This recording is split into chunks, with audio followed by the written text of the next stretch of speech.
Hello and welcome back to my GTNH playthrough. It is March 9th, Monday, March 9th, and we're over here by my Mega EVF, where made a bunch of little things today, but one of the biggest changes to the base I made was an old change, and it's not this Mega Vacuum Freezer, it's this Mega Vacuum Freezer. So after a few hours of that one upstairs running and things starting to get caught up, it very quickly became apparent that I was not keeping up with hot ingots. I had, I think, something like 10,000 hot ingots and here not moving on. So I did decide to go with constructing this guy, and it's operating at basically 1 amp of UMV, just kind of the same as up here. I will probably leave this one at 1 amp of UMV, and then once I'm comfortable with either adding a third Naquata reactor over here, which I'm very tempted to do, or running these two on Mark III fuel, which I'm not as inclined to do. Although, if we come in here, Mac fuel, there was some for a second. I believe I am actually finally build the buffer up for it over in my main power source. So that's kind of exciting if that's the case. Which we hop down here. Hop down here. No, I was gaslit. At 1.7 million, which is gaining. The last time I checked on that, it was at not even a million. So it is moving in a positive direction, which I should say is not too surprising, since I moved all the ingot crafting over onto the Mega EVF. None of that stuff's gone. I mean, I am still using 70 million EU per tick at the moment, but a good amount of that, like the EVF and the Mega Vacuum Freezer, between the two of them is 260 million, is not off the main power grid, so that's pretty sweet on its own.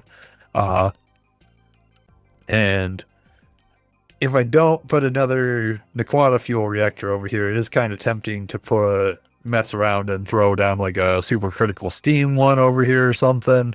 I haven't messed with that too much, but basically the whole reason I was doing this and did these two things is because ingot crafting speed was driving me absolutely bonkers, and now we should be caught up. Unfortunately, I do need to do something, because when I left work, like, it worked fine all day, and then when I left work, it apparently power failed on one of these, so then I had to come back in here and what's it called? I had to basically this had been shut down for 3 hours, which was unfortunate because I'm not sure what it was crafting when it failed, because I'm crafting so many different type of ingot things, but I don't know. But the whole reason we're doing this, I mean, obviously besides speeding up the base, is I am working towards the component assembly lines, which basically today doesn't really show well, but like right now I am crafting 43 of the UHV ones. The reason I was able to do UHV one is I went through and crafted all these different ones up to there so I could scan them, do the researches, etc. I wish I didn't realize for the UEV one, but it makes sense, as I do need to go through and set up a few of these. But I'm going to set up the components for UEV once I have the UHV component assembly line set up, because then I'm just going to pull all the recipes off those advanced assembly lines, put these ones on in its place, and then once basically the first thing I'm going to craft with these guys will be the EV component or UEV component assembly line, and then we'll go from there. Vacuum freezer, what is happening? Why is this not keeping up now? 90%, we're down here. Oh geez. Yeah, so I do need to fix this.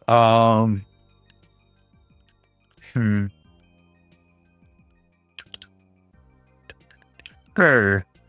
I'll leave that power failed for the moment, just while I catch up. I think what I'm gonna do It's depending on how many channels I have here, 29 of 31. I think I'm just going to throw backup UHV power onto this guy and onto this guy, and then the main power grid will still help with these two, and then I shouldn't have an issue. I think that should be fine. Yeah, I'll do that after I'm done. I won't do that right now because I don't know if I have the components to do that. I have one energy hatch and no dynamo. I think I'm just going to, because right now I have so many things crafting, I just can't craft them at the moment.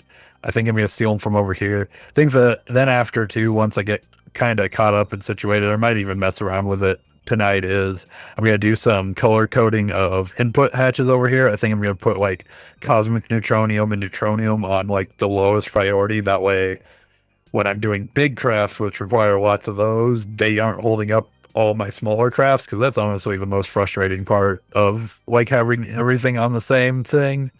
But do something like that. I don't know. But anyway, so yeah, got that done. As you see, needs a little bit of buttoning up to work better. One of the other things I did, just as an example of little changes throughout, I did go in here, and these are all my crystal assemblies, and I changed all these to UV. They were all running on LUV, so now my crystal circuits are incredibly fast, which was a huge speed boost today. And I'm trying to think what else I did. Oh, the other thing was went through and upgraded, went through the processing chain of making all the different electromagnets as well, so I can make the 10 gam ones. To do the 10, I did that specifically because to make 10 gam, because I was like, wow, we're getting an awful lot from mining. That stuff's not going to be an issue at all. It's going to be a slight issue if we ever need a lot of it too fast. I might have to like spam this. Is you actually have to take the 10 gam and make it into purified version, which is literally just in this using the electric separator mode. So that was about it.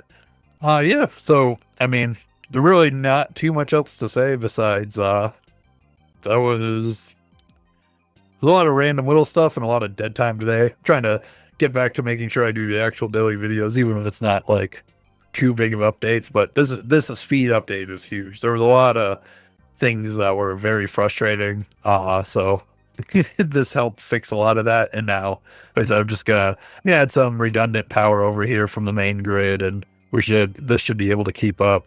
And then as soon as I figure out what I want to do for power next, which I'm going to do the component assembly line first, but I think I'm going to up my supercritical steam production, especially now that I have celestial tungsten incredibly easily from having that compact reactor. I might invest a little bit in that. And I think the only other thing I might do tonight, just because I keep running out of oxygen, funnily enough, is I did craft another infinity drill. And this will be really fast to set up because it looks like you can get oxygen on Pluto, which is somewhere I already have my AE network linked to. So all I need to do is drop a wireless connector and can set this up in a good spot for oxygen and fix that problem. Yeah, let's see. We got, yeah, you can see I'm running out of oxygen right now. So yeah, just, yeah, that's about it. Little things around the base. My goal for tomorrow's video will be to have the component assembly line and making some actual progress in the quest book. So yeah, appreciate you for watching. Hope everybody had a good weekend, and I will see you tomorrow. Goodbye.